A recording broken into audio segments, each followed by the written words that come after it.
We're back where it all started, Donington Park, for the final round of the 2012 GT Cup Championship. Fortunately, the weather less inclement, but the grid equally competitive, with Jordan Witt in pole position. Matt Selden, the first of the Group 2 runners, a very strong 5th, and Colin Broster heading up the Group 3 challengers in 7th as they get ready for the penultimate race, what has been a very competitive 2012 season. Now, the men to watch for in terms of the championship, Derek Johnson, there he is second on the grid in the black and green Group 1 Ferrari, and then in Group 3, Chris Bentley in his Porsche could also claim the title at Donington Park this weekend. There he is towards the back of the field as a rolling start as ever. The lights go out and away we go here at Donington Park with Jordan Witt in the Chevron holding the inside line as they sprint towards Redgate for the first time, but swooping around the outside is Derek Johnson. He takes the lead of the race. Witt into second, Kevin Riley then in third with Lee Mole in fourth, in with Matt Selden, the foremost of the Group 2 runners. And what a start from Selden around the outside of Lee Mole, down through the crane of curves. He attempts to do the same thing as Kevin Riley, can't quite do it. This is a solid start from Selden in the blue BMW. There he is, ahead of his principal Group 2 challenger, Don Grice. Second of the BMWs, that is the Gold Machine. Then he's got the yellow Porsche of Colin Broster, who leads Group 3, hot on his heels as climbing through McLean's. Then Derek Johnson leading the Ferrari, and Johnson aware that Jordan Witt's Chevron, very agile, nimble car, wants to get as much of an advantage in early stages as he can. We ride once more in car Matt Selden through Coppice, and he closes onto the tail of Riley in the Mosler. Great to see Matt back in the GT Cup Championship, a former race winner in the championship. Onto the brakes, into focus, yes, and Jordan Witt beginning to harry Derek Johnson. And this has been the story so often during the 2012 season, that Johnson has leapt into the early advantage, and then Jordan Witt in the Chevron has steadily eroded that and picked his way into the lead. But Johnson will want to hold on, claim victory, because that really would give him probably 1.5 hands on the 2012 crown. But for now, he's got his hands very full with Jordan Witt in the Chevron up on his tail. Over the line they come, completing the lap, and Johnson, it's about 3 or so car lengths clear of Jordan Witt, and that should be enough for him. Then we've got that big gap back to Kevin Riley and Matt Selden disputing third positions. Out of Redgate go the two leaders through Hollywood and then down the crane of curves. Such an exciting sequence of corners. It's one that really plays in the hands of both of these cars. The Ferrari has always been renowned for very balanced handling, and the Chevron is just so nimble and agile. And this, of course, the beauty of the GT Cup Championship, multi-mark GT racing. There is Chris Bentley, the other man who could well claim the title this weekend, but he's got a fair bit of work to do at the moment in Group 3. He is somewhere adrift of Colin Broster, the Group 3 leader. So Bentley just got to get his head down and keep pressing on as he chases down David Witt. Meanwhile, Jordan Witt, David's son, has got a superb run here on Derek Johnson to lead the race as they come onto the back straight, and Witt looks the inside line as they hit the brakes into fog yeses, and Jordan Witt's going to go through. That's really brave driving from Jordan Witt, very, very late on the brakes, and he dives to the inside of the Ferrari of Derek Johnson. Now, what has Johnson got in his back pocket here to fight back against him? Well, he closes onto his tail around the Melbourne hairpin, and the pair of them sprint over the crest and into the left-hand hairpin at Goddard's. Down through the gears they both work, but Derek Johnson, he's not quite close enough to Jordan Witt, although Witt is a little bit wide, maybe just missing the apex. Colin Broster is latching himself onto the tail here of Lee Mole.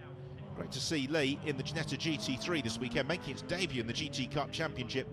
Spectacular and very aggressive looking car. We're talking of spectacular cars, there's Kevin Riley in the Mosler, still withstanding the challenger Matt Selden, although Selden is giving as good as he's got at the moment and is homing in onto the tail of that Mosler as they sweep down through the crane of curves. Selden trying to close up onto Kevin Riley, but of course the Mosler, it's got such punch in a straight line, and whilst the BMW is nimble through the corners, Riley normally able to pull away on the straights, and that is what's proving to happen these early stages of the race. Although Matt Selden just seems to be consulting the gearbox there. I wonder if he's got a problem. He's looking down into the cockpit, and we could have a real problem here for Matt Selden as the BMW slows and he wiggles around, and that's such a shame. So Selden encounters trouble in the BMW. That is going to promote Don Grice potentially up into the leader Group 2, as Derek Johnson is still keeping the race leader, Jordan Witt, very honest. And here we're about to see that switch for Group 2 as Don Grice powers through past Matt Selden, who's got the indicator flashing, And unfortunately, it would seem as if Selden's BMW is not going to be going much further in this one. He's going to attempt to limp round to the pits. It promotes Kevin Riley then. It doesn't promote Riley, but it does give him a fairly comfortable advantage here in third position, with then Lee Mole and Don Grice a little bit further back. And Mole looking to make the move on Don Grice. This is for fourth position, and Lee Mole's got the inside line for the hairpin at Goddard's, and through he goes. He takes the place in the Ginetta with a celebratory lick of flame as well. On the downshift, they power out of Goddard's, and Don Grice tries to draw alongside him, but Lee Mole able to get his nose ahead and move clear. It'd be great to see Lee back in that car in the championship in 2013, because the car, as it begins to develop, I think will be very, very competitive. Don Grice as well, that BMW, a very special car, really a bespoke car that Don has lavished a lot of care and attention on over the years. It's being very finely rewarded here at Donington Park this weekend, with advisor Matt Selden, who is still en route back to the pits. That is going to give Don Grice a fairly comfortable advantage in the group for the time being. Whether or not he'll convert that to a group victory remains to be seen, as Lee Mole has now closed right up onto the tail of Kevin Riley in the Mosler, and Mole has driven a very smart race here, because he really has just bade his time, waited for the car to come to him, waited for those tyres to get up to temperature. It's very chilly here at Donington Park, and now those Pirellis are working as they should. It means that he's able to pressurise Kevin Riley as we move into the latter stage of the race. Now, are we going to see a late race switch here for the final spot on the overall race podium, and indeed the Group 1 podium? The pair of them then accelerate out of Goddard's almost nose to tail on towards Redgate Corner.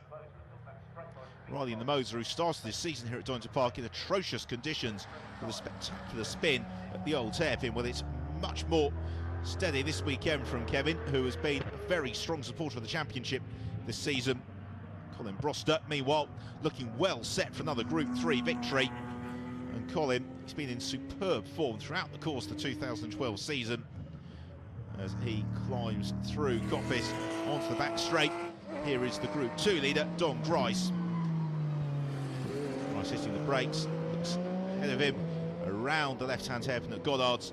He heads into another lap as, coming to the latter stages of the race, just the Grand Prix loop to go, is the race leader, Jordan Witt, who late in the race here has been able to just move clear of Derek Johnson in second position. Johnson, though, is going to score a very solid points haul that is going to take him to the cusp of the 2012 title, because really Chris Bentley needed Johnson to encounter trouble. But for Jordan Witt, it's going to be another victory in the GT Cup Championship in 2012. He accelerates out of Goddard's for the final time. The checkered flag is ready, awaiting his victory at Donington Park for Jordan Witt. He flashes his lights in celebration, gets a round of applause from the entire pit wall, and opens the door to receive the acclaim of the marshals and spectators as he heads around to the podium. Derek Johnson then through in second position, and that is very, very good news for Johnson in terms of his challenge for the title. So let's take a look at the final results, with victory for Jordan Witt. However, Chris Bentley is poised to capitalise in that number 35 Porsche if things could go wrong for Johnson, as the lights flash out and away we go. And Derek Johnson looking to set his stall out early here, as he has a drag race with Jordan Witt towards Redgate Corner, and swooping across, taking the lead is Derek Johnson, and he would love to claim the title with a victory, because this year he has been Mr. Consistent. He's actually not racked up as many wins as some of his rivals, in particular the likes of Jordan Witt. So Johnson already trying to streak out into a big advantage, asking a lot of questions to those Pirelli tyres early in the race. Already pulled out considerable advantage over Jordan Witt, as Kevin Riley in the Mosler hasn't come through. So I wonder if Riley in the Mosler has had a little bit of a problem, because it's Lee Mole who has climbed up to third. Then Matt Selden is there in fourth position. Selden leading Group 2, and he'll be looking to capitalise on the disappointment from the earlier racing car with Selden. Then, as he snatches the gear into Coppice, Matt, one of the friendliest drivers in what is a very amiable and social paddock. He's also a very, very quick pilot as well, and he would like to get on the overall race podium, let alone claiming group victory. So that is what he is looking to try and achieve as they jink through Faulty S's and then accelerate over the crest in the hill into the Melbourne hairpin. Are we going to see a challenge here from Selden? He certainly thinks about looking for the inside of the Lee Mole as they hit the brakes around the hairpin and then sprinting on towards the left-hander at Goddard's. And yes, the BMW all over the tail of that Ginetta GT3. And can we see Selden just find his way to the inside? No, we can't. As the Jetta able to pull out a couple of car lengths on that run between the hairpin and then into Goddard. So they still dispute third in the race. And actually Group 2, that battle coming together as Don Grice has made a good start here. Is not too far adrift, you'd have to say, from Matt Selden. So very competitive in these early stages as Selden sprints out of Redgate and through Hollywood, lunging through the crane of curves. Probably one of the most satisfying sequences of corners anywhere in the world on a racetrack. But you do have to get it absolutely spot on, as Matt did there. Takes a big bite of curb on the way through the old hairpin as he sets off under the Stargate Bridge through Schwantz Curve in pursuit of Lee Mole. But at the moment, Lee Mole able to manage that distance back to Selden. Selden trying to stay with the Optima Motorsport run man, Lee Mole, as they climb through McLean's on towards Coppice. Very tricky corner, Coppice, because you can't really see the entry to the corner until you arrive on. You have to actually turn into the corner before you see it.